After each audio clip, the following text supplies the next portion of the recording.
Hey everybody, welcome to another episode of Car Addiction. Today I wanted to talk about high performance reusable filters, and specifically I wanted to talk about the differences between the oil filters and dry filters. Specifically, if you really want to ask, I wanted to talk about my favorite K&N products or AEM products.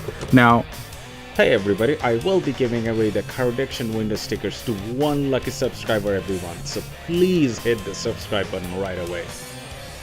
If you guys follow me in my channel, I'm sure you guys know that I am a big K&N fan. I have been using K&N for, I don't know, as long as I haven't been a car guy. And today's video is not a difference between a K&N product or an AEM product. That is not the video I'm trying to do. The purpose of this video is to talk about the differences between a filter that requires oiling over time and a filter that does not require oiling. If you do a side-by-side comparison, the filters, they look remarkably similar. So that is the AEM product and that is the trusty K&N product. So the major difference between these two filters are over time when they get clogged up with dirt and whatnot. You basically wash the AEM filters with some sort of a degreaser so that it gets rid of all the dirt and stuff. For the AEM, you wash it with a degreaser and after that you spray it with a light coat of oil. And believe me, they do work phenomenal. They're, in terms of performance gain, I don't think one is better than the other one. The reason I wanted to do this video is a lot of people have said oiling your intake filters may or may not damage your MAF sensors. There is a logical science behind it.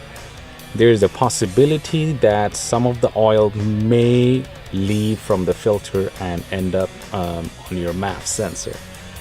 Never happened to me. I drive a lot. I drive about 80,000 kilometers a year, and I've been driving for about close to 10 years. So that's a lot of kilometers, and I have always used some form of K&N filters which has been oiled, and I did the oiling myself, and nope, never happened to me. And K&N actually made a disclaimer video and they showed all kinds of test results where they actually found a couple of the vehicles they tested had a MAF sensor failure, but they may or may not be linked to the filter itself. So what happens is, over the period of time, when the oil leaves the filter and deposits itself on the MAF sensor, not necessarily it makes the MAF sensor fail. All it does, it gives out a false reading of the MAF sensor. So your MAF sensor is probably reading more or less air than it actually is, which causes all kinds of havoc in your motor.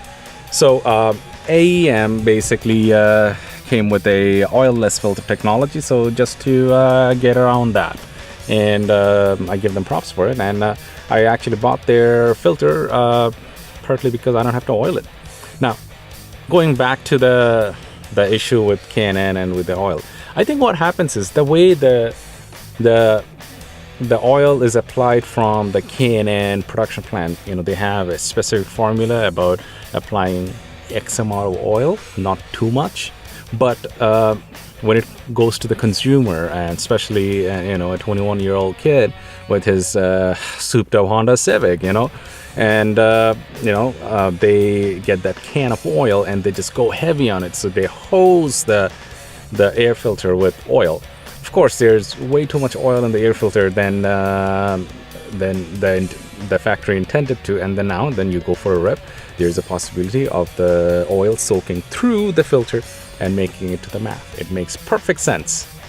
But I have used the K&N product long enough to make a comment on it that never happened to me. And if you're careful on the oil usage, when you're oiling it, you're just supposed to go with a very light coat, and you're not supposed to hose it down, and that's how it's supposed to work.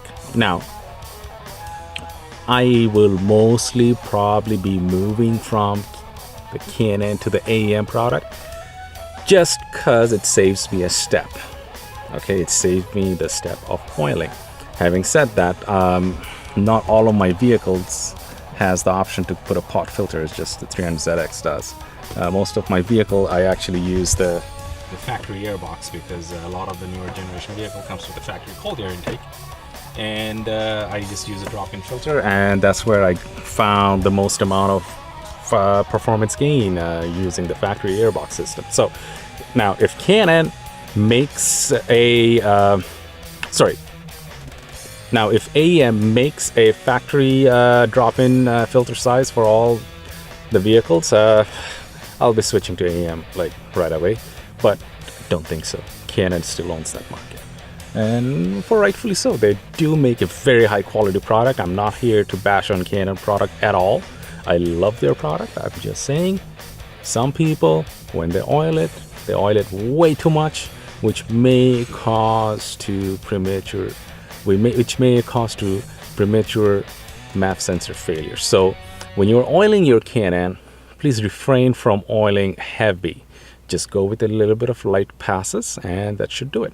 If you liked my video, please hit the like and subscribe button, and stay tuned for more awesome videos to come in.